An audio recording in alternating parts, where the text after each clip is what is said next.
अल्हम्दुलिल्लाहि रब्बिल आलमीन वस्सलातु वस्सलामु अला सय्यिदिल मुरसलीन अम्मा बअद फ़अऊज़ु बिल्लाहि मिनश शैतानिर रजीम बिस्मिल्लाहिर रहमानिर रहीम अस्सलातु वस्सलामु अलैका या रसूल अल्लाह व अला आलिका व सहाबिका या हबीब अल्लाह अस्सलातु वस्सलामु अलैका या नबी अल्लाह व अला आलिका व सहाबिका या नूर अल्लाह। प्रिय इस्लामी भाइयेरा और मदनी चैनलेर दर्शकबृंद, आजकेर এই পর্বে আমরা ওলি আল্লাহদের শান সম্পর্কে, ওনাদের বাণী সম্পর্কে আর নসিহত সম্পর্কে কিছু রিওয়ায়াত ইনশাআল্লাহ আজ্জা ওয়া জাল আমরা জানার চেষ্টা করব। মূল পর্বে যাওয়ার পূর্বে আসুন আমরা দরুদ শরীফের একটি ফজিলত শ্রবণ করে নিই। প্রিয় ইসলামী ভাইয়েরা, দরুদ শরীফ পড়ার অসংখ্য ফজিলত ও বরকত রয়েছে।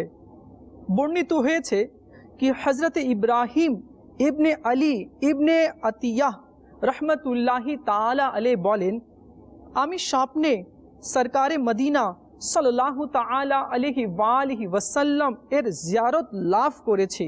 তখন আমি আরজ করলাম, হে আল্লাহর রসুল সাল্লাল্লাহু আলাইহি ওয়াসাল্লাম, আমি আপনার সুপারিশ প্রার্থী। তদু উত্তরে আল্লাহর নবী সাল্লাল্লাহু আলাইহি ওয়াসাল্লাম ইরশাদ করলেন, আমার উপর বেশি পরিমাণে দরুদ শরীফ পাঠ করো।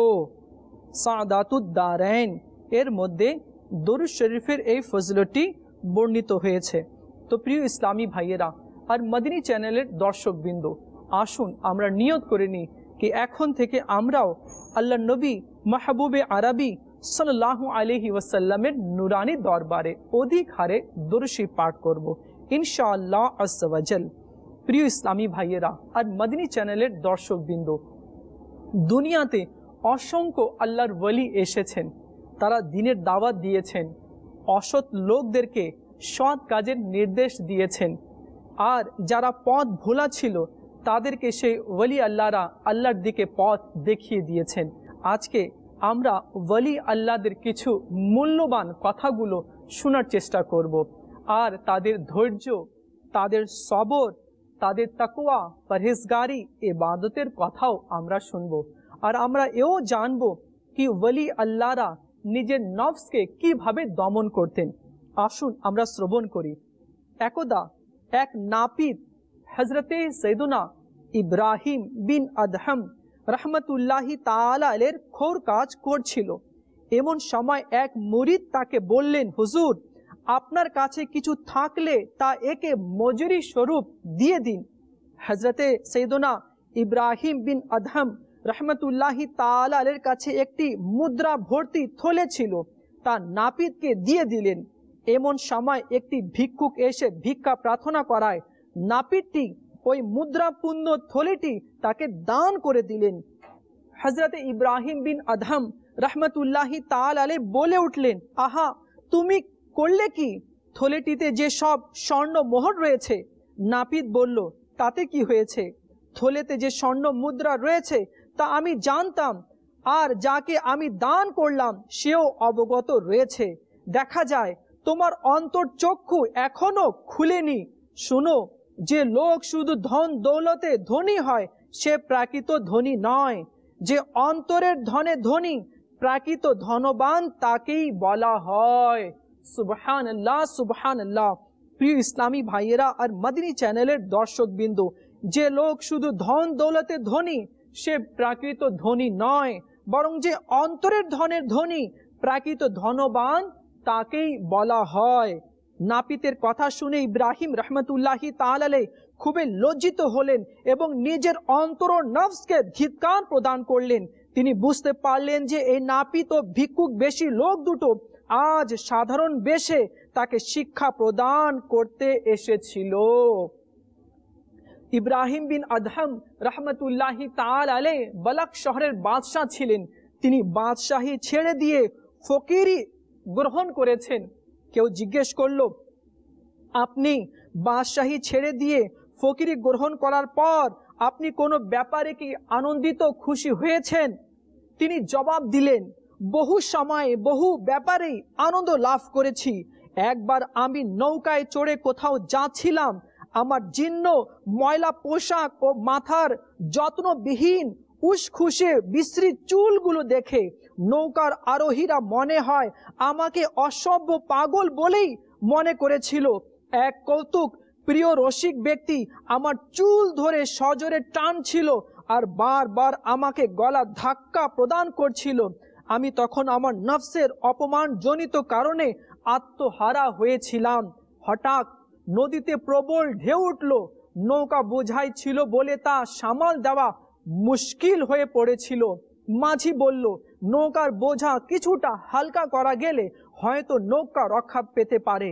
এখন যে অবস্থা, তাতে প্রাণ রক্ষা হয় কিনা বলতে পারি না।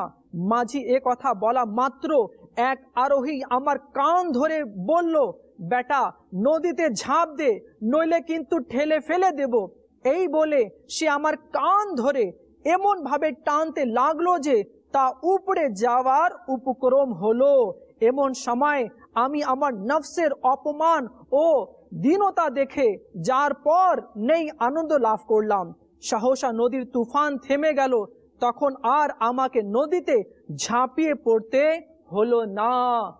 প্রিয় ইসলামী ভাইয়েরা, দেখুন ইব্রাহিম বিন আদহাম রহমতুল্লাহি তাআলা আলাইহি কেমন ছিলেন, কি তিনার উপরে জুলুম হচ্ছিল, অত্যাচার হচ্ছিল, অপমান করা হচ্ছিল, কিন্তু তিনি আল্লাহ তাআলার রেজামন্দির জন্য নিজের নফসকে দমন করলেন। আজ যদি আমাদেরকে কেউ অপমান করে তো আমরা বদলা নেবার জন্য একেবারে তোলপাড় লাগিয়ে দিই। কেউ যদি আমাদেরকে ইট দিয়ে প্রহার করে তো আমরা জবাবে পাথর দিয়ে বদলা নেওয়ার আমরা চেষ্টা করি। তো প্রিয় ইসলামী ভাইয়েরা আর মদিনী চ্যানেলের দর্শক বিন্দু, শেখ তরিকত अमीर अहले सुन्नत बानी दावत इस्लामी अबू बिलाल मौलाना मोहम्मद इलियास अत्तार कादरी रज़वी ज़ियाई दामत बरकातुल आलिया बोलें कि तुम सिंहों के मारले की बहादुरी करले, तुम बड़ो अजगर सांप के मारले की बहादुरी करले, मारले तो निजे नफ्स के मारले, जे निजे नफ्स के दमन करते पारलो प्राकृत सेई साहसी एवं शक्तिशाली व्यक्ति रयेछे। आसुन प्रिय इस्लामी भाइरा, इब्राहिम बिन अदहम रहमतुल्लाहि ताआला निजे नफ्स के किभाबे दमन करेछेन, आसुन आरो आमरा किछु घटना श्रवण करी। हजरते सैयदना इब्राहिम बिन अदहम रहमतुल्लाहि ताआला बोलेन, एक दिन आमी एक मस्जिदे विश्राम करते गेलाम, किन्तु लोकजन आमाके एकटी जंगली लोक मने करे मस्जिद थेके बेर हये जेते बोललो, किन्तु आमी अनुनय बिनय करे बोललाम, रात्रे आमार थाकार जायगा नेই, আমাকে রাতটি এখানে আরাম করতে দিন। তাতে তারা ক্রুদ্ধ হয়ে আমাকে টেনে দরজার কাছে নিয়ে এমন জোরে ধাক্কা দিল যে আমি টাল সামলাতে না পেরে সিঁড়ির এক ধাপ থেকে অন্য ধাপে গড়িয়ে পড়তে লাগলাম। মাথায় দারুণ চোট লাগলো। সিঁড়ি থেকে পড়াকালে তার প্রতিটি ধাপে যেন মারিফাতের গভীর তত্ত্বের এক একটি স্তর আয়ত্ত করে যেতে লাগলো। এই সময় আমার নফস বেশ কিছু জব্দ হওয়ায় আমি খুবই আনন্দ বোধ করলাম। প্রিয় ইসলামী ভাইয়েরা আর মদিনী চ্যানেলের দর্শক বিন্দু, তিনারা কিভাবে নিজের নফসকে দমন করেছেন। মসজিদ থেকে বের করে দেওয়া হলো, ধাক্কা দিয়ে ফেলে দেওয়া হলো, উনার মাথার উপরে প্রসাব ঢেলে দেওয়া হলো, তারপরেও নিজের নফসের জন্য বদলা নিলেন না, বরং খুশি হলেন এই জন্য যে নফস দমন হলো। হযরতে সৈয়দনা ইব্রাহিম বিন আদহাম রহমতুল্লাহি তাআলা আলাইহি বলেন কি একবার আমার ময়লা চামড়ার ঝুপ বা রক্তশোভী উকুনগুলো আমার দেহ এমন ভাবে কামড়াতে শুরু করছিল যে দুটি হাত আমার দেহ চুলকাতে গিয়ে অস্থির হয়ে পড়েছিল। হঠাৎ তখন আমার বাদশাহী জীবনের জড়িত খচিত রেশমি পোশাকের কথা স্মরণ হওয়ায় এই ভেবে যথেষ্ট আনন্দ পেলাম যে নফসের কিছুটা শিক্ষা লাভ হয়েছে। হযরতে সৈয়দনা ইব্রাহিম বিন আদহাম রহমতুল্লাহি তাআলা বলেন, একবার আমি আল্লাহর নাম স্মরণ করে ইবাদতের উদ্দেশ্যে নির্জন প্রান্তে গমন করলাম। বেশ কিছু দিন অতিবাহিত হয়ে গেল, কিন্তু সেখানে কোনো কিছুই খাবার জুটলো না। ওই জায়গা থেকে কিছু দূরে আমার শুভাকাঙ্ক্ষী বাস করতেন।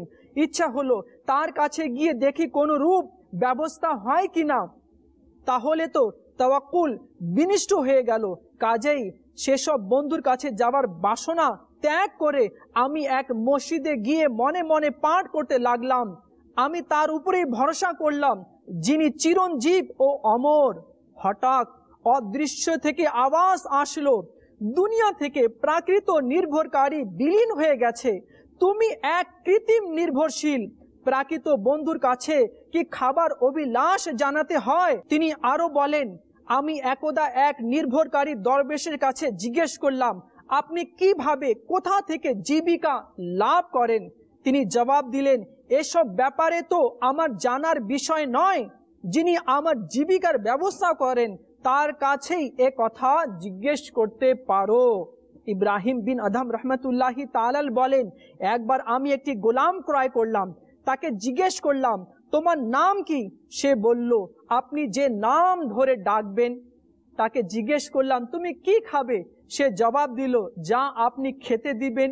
তাকে জিজ্ঞেস করলাম, তুমি কি বস্তু পরিধান করবে? সে জবাব দিল, যে বস্তু আপনি পরিধান করাবেন। তাকে জিজ্ঞেস করলাম, তোমার মনে কিছু বাসনা আছে কি?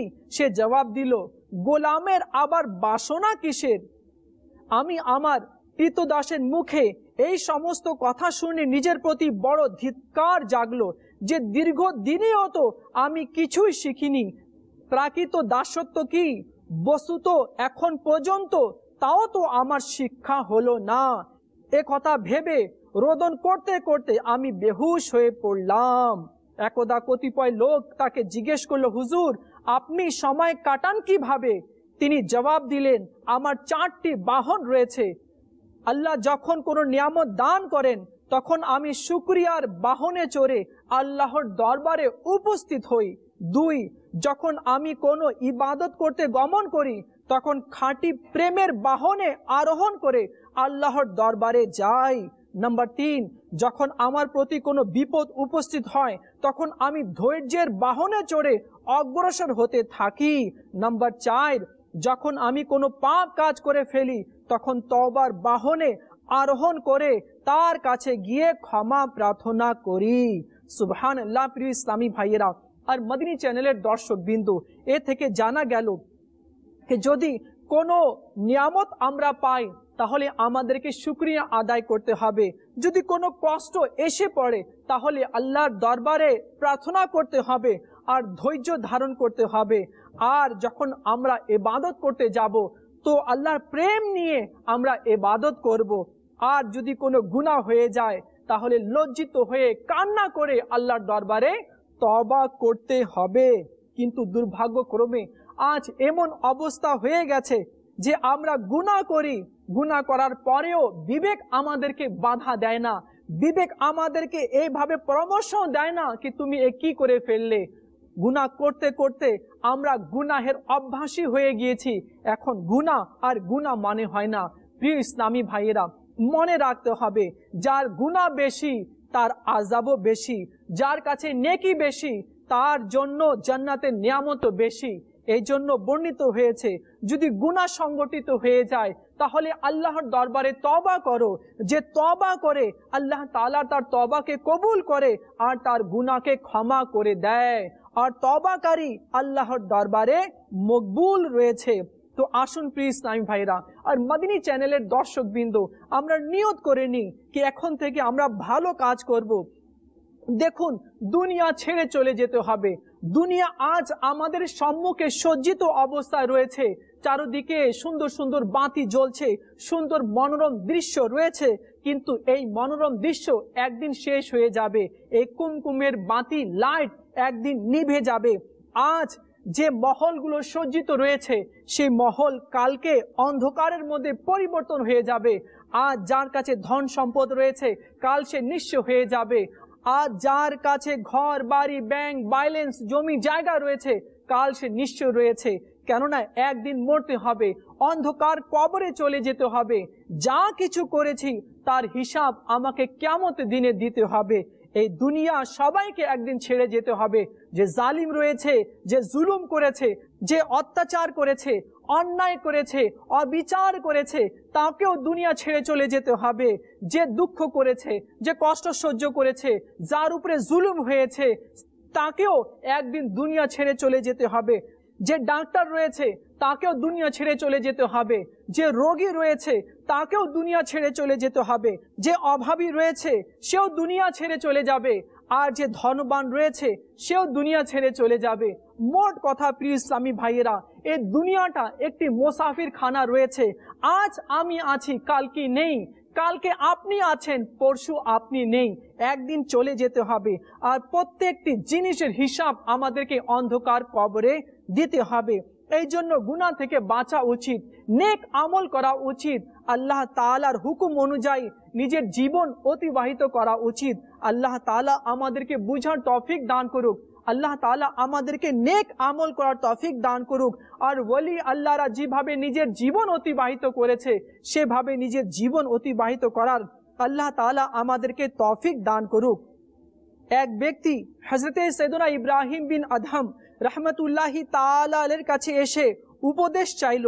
তিনি বললেন, শুধুমাত্র আল্লাহর সাথে বন্ধুত্ব স্থাপন করো, অন্য সবার সাথে বন্ধুত্ব পরিত্যাগ করো।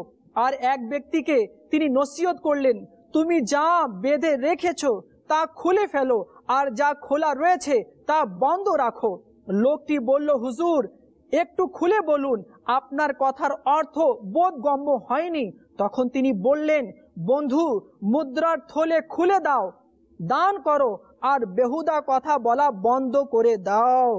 একবার তাওয়াফরত অবস্থায় তিনি এক ব্যক্তিকে বললেন, যে পর্যন্ত না তুমি তোমার ভিতরকার 4টি বস্তু বর্জন করে অন্য 4টি বস্তু অর্জন করবে, ততদিন তুমি পুণ্যবানদের অন্তর্ভুক্ত হতে পারবে না। নাম্বার 1, ধন সম্পদ ও আমিরি ছেড়ে দিয়ে দাসত্ব ও ফকিরি অবলম্বন করো।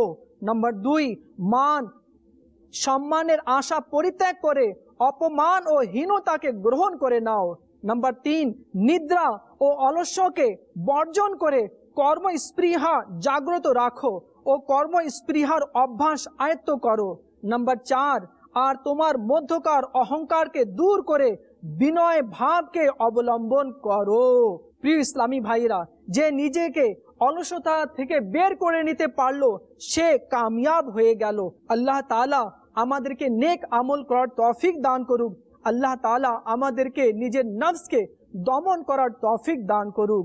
সাল্লু আলাল হাবিব সাল্লাল্লাহু তাআলা আলা মুহাম্মদ সাল্লাল্লাহু আলাইহি ওয়াসাল্লাম। প্রিয় ইসলামী ভাইয়েরা আর মদনী চ্যানেলের দর্শকবৃন্দ, আসুন ইব্রাহিম বিন আদহাম রাহমাতুল্লাহি তাআলা আলাইহির আরেকটি ঘটনা শ্রবণ করি। হযরত সৈয়দনা শেখ ইব্রাহিম বিন আদহাম রাহমাতুল্লাহি তাআলা আলাইহি একবার জঙ্গলে কোথাও তশরিফ নিয়ে যাচ্ছিলেন। একজন সিপাহী ওই পথ দিয়ে যাচ্ছিল। সে তাকে বলল, তুমি কি কৃতদাস? তিনি বললেন, হ্যাঁ। সে বলল, আমাকে জনবসতির ঠিকানা বলো। তিনি কবরস্থানের দিকে ইঙ্গিত করে বসলেন। ওই সিপাহী এতে খুব রাগান্বিত হলো। সে তার পবিত্রতর মাথায় লাঠি দিয়ে আঘাত করলো। বরকতময় মাথা থেকে রক্ত ঝরতে লাগলো। জালিম সিপাহী এতটুকু করে ক্ষান্ত হয়নি, বরং তাকে ধরে শহরে নিয়ে আসলো। লোকেরা যখন এই ঘটনা দেখলো তখন সিপাহীকে খুব ধিক্কার দিল আর বলল, হে নির্বোধ, এ কি করলে? তুমি কি তাকে চিনো না? আরে মূর্খ, ইনি তো যুগ শ্রেষ্ঠ ওলি হযরতে সৈয়দনা ইব্রাহিম ইবনে আদহাম রাহমাতুল্লাহি তাআলা আলাইহি। এটা শুনে সে সীমাহীন লজ্জিত হলো এবং তাৎক্ষণিকভাবে সে ঘোড়া থেকে নেমে তার কদমে লুটিয়ে পড়লো এবং তার কদমবুচি করলো। অতঃপর অতি বিনয় সহকারে আরজ করলো, আলিজা, আমি আপনার গোলাম, আপনার গোলামের ত্রুটি ক্ষমা করে দিন। আর এ কথা বলুন, আপনি আমাকে কেন বলেছিলেন আমি গোলাম? তিনি বললেন, আমি তো এজন্য বলেছিলাম যে আমি তো আল্লাহ তাআলার বান্দা। সিপাহী আরজ করলো, আমি যখন জনবসতির কথা জিজ্ঞেস করেছিলাম তখন আপনি কবরস্থানের দিকে কেন ইঙ্গিত করেছিলেন? তিনি বললেন, শহরের জনবসতিগুলো একদিন ধ্বংস হয়ে যাবে, কিন্তু মূল আবাদি বস্তি তো কবরস্থানই, এখানে সবাইকে আসতে হবে। সিপাহী বলল, আচ্ছা বলুন তো, আমি যখন আপনার মাথায় লাঠি দিয়ে আঘাত করেছিলাম তখন আপনার মুখে দোয়ার কালমাগুলি কেন উচ্চারিত হচ্ছিল? তিনি বললেন, আমার জানা ছিল যে দোয়ার মধ্যে দুটি সওয়াব আছে। আমি এ কথা পছন্দ করিনি যে তোমার দ্বারা আমি নেকি ও সওয়াব হাসিল করব, আর এর পরিবর্তে তুমি আমার দিক থেকে চিরস্থায়ী বদদোয়া লাভ করবে। এই ঘটনাটি কিমিয়ে সাদাতের মধ্যে ইমাম গজ্জালি রহমতুল্লাহি ওয়ালি নকল করেছেন। উদ্দেশ্য এই যে তুমি আমাকে মেরেছো, আমি কষ্ট পেয়েছি, এতে আমি ধৈর্য ধারণ করেছি, সুতরাং তুমি আমাকে মেরেছো বলেই তুমি আমার সওয়াব লাভের মাধ্যম হয়েছো, সুতরাং এভাবে তুমি আমার উপকার করেছো। প্রকাশ থাকে যে উপকারকারীকে তো দোয়াই দেওয়া হয়, বদদোয়া নয়। সুবহানাল্লাহ, সুবহানাল্লাহ। হযরতে সাইয়েদনা ইব্রাহিম বিন আদহাম রহমতুল্লাহি তাআলা আলাইহির ঘটনা শুনলাম। তিনার ধৈর্য, বিনয় কেমন ছিল। আজ আমাদের কি অবস্থা রয়েছে। আল্লাহ তাআলা আমাদেরকেও বিনয় দান করুক, আল্লাহ তাআলা আমাদেরকেও ধৈর্য দান করুক, আর আল্লাহ তাআলা আমাদেরকেও নেক আমল করে ঈমানের সাথে কবরে নামার আল্লাহ তাআলা আমাদেরকে তৌফিক দান করে দিক। হযরতে আবু যর গিফারি রাদিয়াল্লাহু তাআলা আনহু বলেন कि सरकार आली वक़ार दो জাহানের তাজদার সাল্লাল্লাহু আলাইহি ওয়াসাল্লাম উপদেশ দিয়ে আমাকে ইরশাদ করেছেন, তুমি যেখানেই থাকো না কেন আল্লাহকে ভয় করতে থাকো। নাম্বার 2, প্রতিটি গুনাহের কাজের পর কোনো একটি সৎ কর্ম করে নাও, তাহলে এই নেক কাজ ওই মন্দ কর্মকে বিলীন করে দেবে এবং তুমি মানুষের সাথে সৎ চরিত্র সহকারে মিলিত হও। মিশকাত শরীফ। আজ যখন আমরা মানুষের সাথে সাক্ষাৎ করি, আমাদের মনের মধ্যে ঘৃণা, বিদ্বেষ, অহংকার একেবারে বোঝাই থাকে। যার অন্তরের মধ্যে ঘৃণা হবে, যার অন্তরের মধ্যে ময়লা থাকবে, তো সে কবরের মধ্যে এসব নিয়ে কি খুশি হবে, কি অপমানিত হবে? নিশ্চয়ই সে অপমানিত হবে। যে অন্তরের মধ্যে ঘৃণা পোষণ করবে, যে অন্তরের মধ্যে গর্ব পোষণ করবে। প্রিয় ইসলামী ভাইয়েরা, এই সবের মধ্যে কোনো পুণ্য নেই। হ্যাঁ, যদি ধৈর্য ধারণ আমরা করি তাহলে ধৈর্যের সওয়াব জান্নাত রয়েছে। আল্লাহ তাআলা আমাদেরকেও নেক আমল করার তৌফিক দান করুক। আল্লাহ তাআলা অহংকার, বিদ্বেষ, ঘৃণা এইসব আমাদের অন্তর থেকে আল্লাহ তাআলা দূরীভূত করে দিক। প্রিয় ইসলামী ভাইয়েরা আর মদনী চ্যানেলের দর্শকবৃন্দ, বুজুর্গানে কেরাম অনেক ধৈর্য ধরতেন আর সবরও করতেন। হযরত শেখ আব্দুল্লাহ খৈয়াত রহমতুল্লাহি তাআলা আলাইহি একজন বুজুর্গ ব্যক্তি ছিলেন। তিনি দর্জির কাজ করতেন। একজন আগুন পূজারী তার কাছে কাপড় সেলাই করত, আর প্রতিবারই সে খুদ পড়া মুদ্রা দিয়ে যেত, তিনিও তা নিয়ে নিতেন। একবার তিনি কোথাও গিয়েছিলেন, তার শাগির্দ আগুন পূজারের নিকট থেকে খুদ পড়া মুদ্রা গ্রহণ করলেন না। যখন হযরত সাইয়েদনা শেখ আব্দুল্লাহ খৈয়াত রহমতুল্লাহি তাআলা আলাইহি ফিরে আসলেন, তিনি একথা জানতে পারলে শাগির্দকে বললেন, তুমি দিরহাম নিলে না কেন? আজ থেকে কয়েক বছর যাবত সে তো আমাকে খুদ পড়া মুদ্রায় দিয়ে আসছে, আমি জেনে শুনেই নীরবে তা নিয়ে নিতাম, যাতে সে ওই খুদ পড়া মুদ্রা অন্য কোনো মুসলমানকে না দিয়ে দেয়। এই রিওয়ায়াতটি কিমিয়ায়ে সাদাতের মধ্যে রয়েছে। সুবহানাল্লাহ, সুবহানাল্লাহ। কতই সুন্দর চরিত্র। আমরা তো তেমন করার চিন্তাও করতে পারি না। আমাদের পূর্ববর্তী বুজুর্গগণ তো মুসলমানদেরকে ক্ষতি থেকে বাঁচানোর জন্য নিজের আর্থিক ক্ষতিকে বরদাস্ত করে নিতেন, আর আজ আমরা তো নিজেদের ভাইদের সম্পদ আত্মসাৎ করার মধ্যে রত রয়েছি। এ কারণে তো আজ ধ্বংস ও পতন আমাদের অদৃষ্ট হয়ে আছে। আল্লাহ তাআলা আমাদেরকেও ধৈর্য ধরার, সবর করার আল্লাহ তাআলা আমাদেরকে তৌফিক দান করুক। প্রিয় ইসলামী ভাইয়েরা আর মদনী চ্যানেলের দর্শক বিন্দু, কিমিয়ায়ে সাদাতের মধ্যে আরো বর্ণিত হয়েছে, একদা শেখ আবু ওসমান হায়রি রহমতুল্লাহি তাআলা আলাইহির মাথার উপর এক ঘরের ছাদ থেকে কেউ প্রচুর মাটি নিক্ষেপ করলো। তিনি নিজের কাপড় দিয়ে ওই মাটি ঝেড়ে নিলেন আর আল্লাহ তাআলার কৃতজ্ঞতা প্রকাশ করলেন। লোকেরা জিজ্ঞেস করলো, আপনি কিসের কৃতজ্ঞতা প্রকাশ করছেন? তিনি বললেন, যে লোকটি আগুনে নিক্ষেপ হওয়ার উপযোগী, যার মাথার উপর আগুন নিক্ষেপ করা চাই, যদি তার মাথার উপর শুধু মাটি নিক্ষেপ করা হয় তবে তা কৃতজ্ঞতা প্রকাশ করার স্থান নয় কি?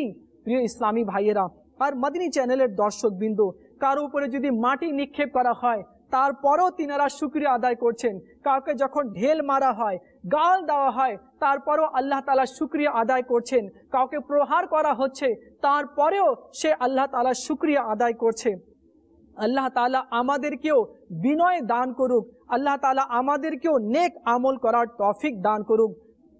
প্রিয় ইসলামী ভাইয়েরা আর মদিনী চ্যানেলের দর্শকবৃন্দ, যে ব্যক্তি অপরের উপকার চায় তার উপকার করা হয়ে থাকে।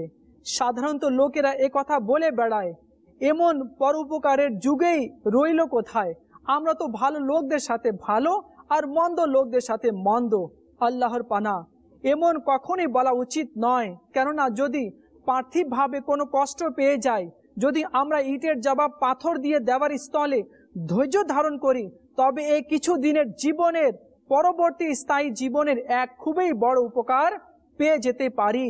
আর যদি আমরা এখানেই এর প্রতিশোধ নিয়ে নিই আর প্রতিশোধ নেওয়ার ক্ষেত্রে কোনো সীমাতিক্রম করে বসি, তবে আখিরাতে সেটার শাস্তিও হয়ে যেতে পারে, আর সওয়াবের তো কোনো আশাই নেই। সুতরাং ধৈর্যের মধ্যেই নিরাপত্তা রয়েছে। আল্লাহ তাআলা ইরশাদ করেছেন, তার অনুবাদ কিছুটা এমন রয়েছে কি ধৈর্যকারীদের সাথে আল্লাহ রয়েছে।